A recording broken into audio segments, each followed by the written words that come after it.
Selamat pagi pemirsa, bagi Anda yang baru bergabung bersama kami. Anda menyaksikan segmen Market Buzz. Kita ke informasi seputar emiten terlebih dahulu, diantaranya pemirsa ada Merdeka Copper Gold atau MDKA yang menyiapkan banyak aksi korporasi dan siapkan dana sebesar 11 triliun rupiah. Kemudian pemirsa bersiap, Mayora atau Emior mau tebar dividen Rp35 per saham. Kita ke agenda ekonomi pemirsa, ada Indonesia, penjualan mobil Indonesia year on year. Kemudian juga ada indeks harga produsen inti di bulan Mei. Kemudian Amerika, inventory minyak mentah Amerika Serikat. Dari Korea Selatan, tingkat pengangguran Korea Selatan di bulan Mei. Dari China, penanaman modal asing atau FDI China. Selanjutnya pemirsa, dari agenda emiten ada RUPS SCMA, kemudian Coal atau COAL, EMTK, HIL, kemudian Mcash. Elsa akan melangsungkan KUM dividen tunai. SMAR juga KUM dividen tunai, PGEO X dividen tunai, AMRT pembayaran dividen tunai, SRTG pembayaran dividen tunai. Kita lihat pemirsa update dari Bursa Asia pada pagi hari ini seperti apa pergerakannya pemirsa. Di mana tadi kita lihat Wall Street mengalami penguatan, bursa Eropa juga menguat pemirsa. Sementara dari Asia ada Nikkei yang terpantau juga menguat 0,92%. Straits Times mengalami penguatan 0,26%. Kospi turun 0,11%. Hang Seng Hong Kong menguat 0,6%. Mayoritas masih bergerak di teritori positif. Pemirsa, Kementerian Keuangan ini akan memberikan dukungan bagi pengembangan industri film nasional melalui pemberian insentif pajak. Dan pemerintah menilai industri perfilman memiliki nilai tambah positif bagi perekonomian.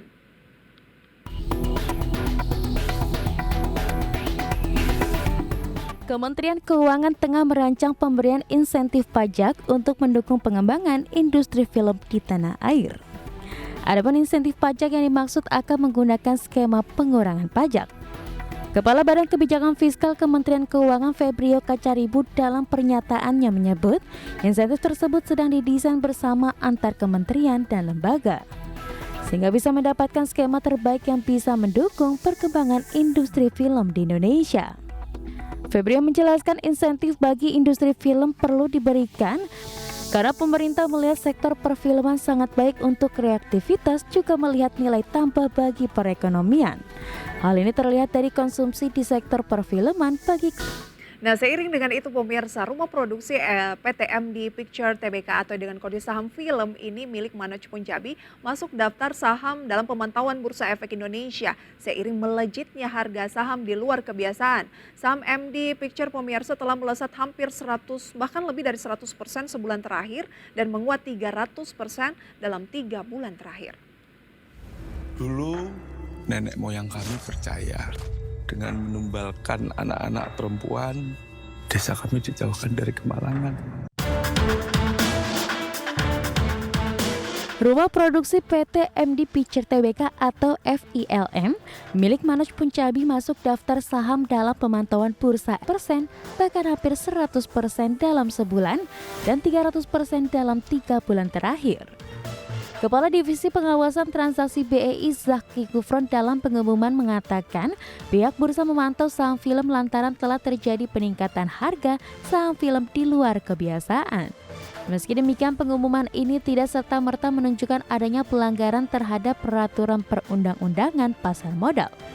Ya, saya lihat kenaikan saham film ini sangat positif ya bagi saya pastinya, dan saya lihat mungkin ini market response terhadap rilis film baru kami rilis film Sewodino di bulan Ramadan ini yang mencapai hampir 5 juta. Jadi itu sesuatu yang sign yang positif dan menjadi film terlaris di tahun 2023.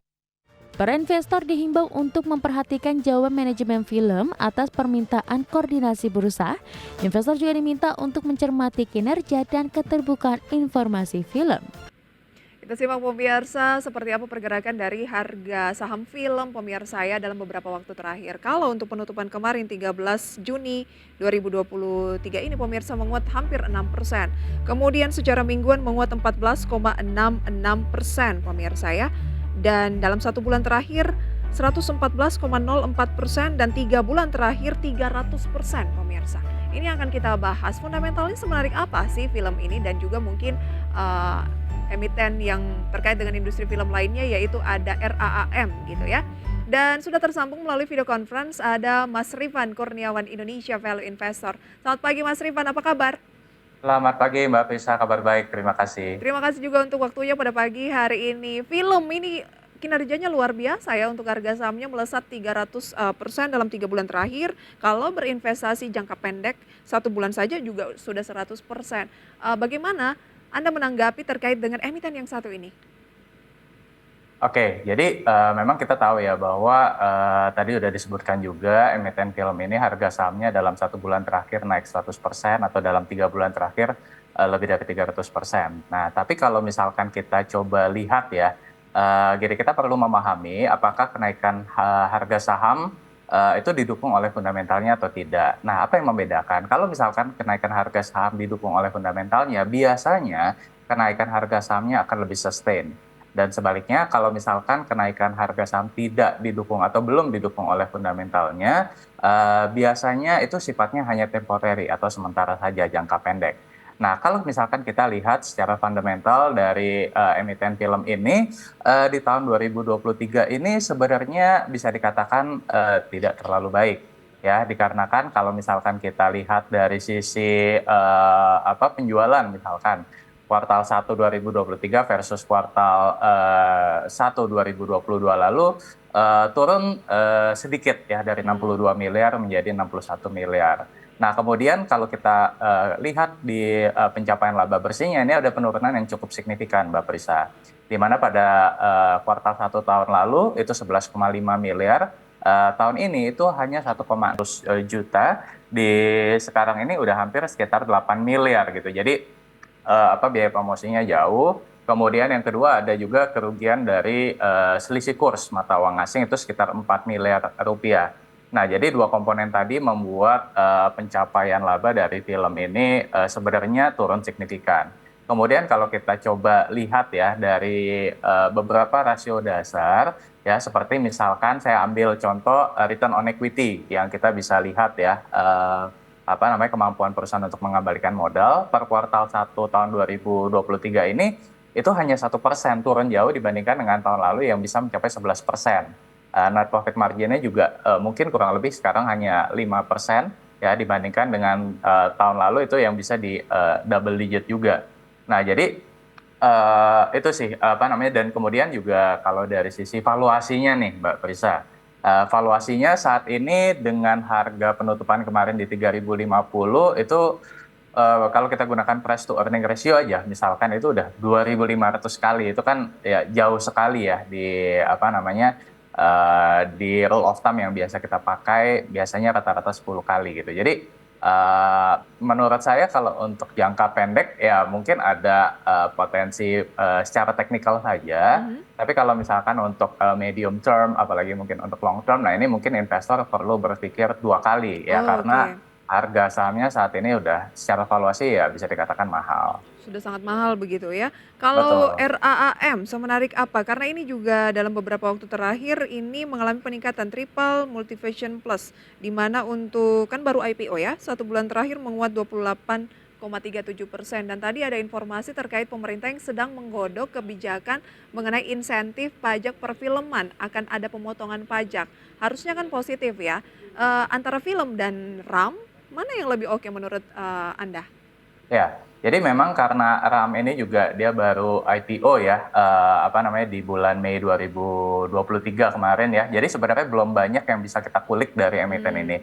Tapi kalau misalkan kita lihat secara sekilas beberapa rasio fundamental gitu ya, seperti misalkan net profit margin ya. Tadi kalau misalkan film itu sekitar 1%, RAM ini kurang lebih ada di sekitar 30-an persen, 33%. Ya, jadi memang secara rasio fundamental RAM lebih menarik. Cuman lagi-lagi kalau dari segi valuasinya, ini investor juga perlu berhati-hati nih, Mbak Prisa. Kenapa? Karena saat ini kalau misalkan kita gunakan saat ini kalau untuk RAM ada momentum karena juga baru IPO gitu kan ya. Tapi balik lagi, biasanya jangka pendek gitu loh, karena kalau misalkan untuk mid term, apalagi untuk long term ya, tentu risikonya akan cukup besar seperti itu. Oke, satu lagi nih, saya ingin tahu bagaimana Anda melihat peluang pendapatan dari film dan juga RAM. Kalau film sendiri, Manoj Punjabi mengatakan bahwa pendapatannya kan meningkat nih di tahun 2022 signifikan, sekitar 300% lebih Betul. tampaknya. Nah, Anda optimis juga tidak, Pak Rifan, meskipun sekarang sudah pertengahan tahun gitu ya, bahwa Mhm. pendapatannya bisa bisa paling tidak mendekati tahun 2022? Oke, jadi gini, kalau kita lihat tahun lalu ya, tahun lalu tadi kan saya sempat bandingkan data kuartal 1 dengan kuartal 1 tahun lalu dengan Mhm, tahun ini. Ya itu kan relatively flat, slightly menurun gitu ya. Tapi kalau misalkan kita buka data per kuartal, tahun lalu itu film naik signifikannya itu adalah di kuartal 2 seingat saya, karena waktu itu kan ada KKN, film KKN di Desa iya. Penari, ya kan. Nah, jadi gini, kita perlu apakah akan menyamai atau tidak, tentu balik lagi kepada apa nih ya, film yang akan Oke, bisa bombastis gitu ya, ber bisa menarik perhatian harus penonton. nunggu dulu berarti ya Mas Rifan ya, harus pembuktian Betul, dulu nih, sama tidak dengan betul, kinerja KKN Desa Penari, oke. Jadi betul seperti hati-hati itu. kalau untuk investasi medium to long, kalau untuk jangka pendek mungkin masih ada upside-upside yang bisa dimanfaatkan begitu ya, tapi untuk Betul, cocok untuk yang sudah masuk, kalau jangka pendek ya. betul, betul, Oke, betul, Mbak Frisa.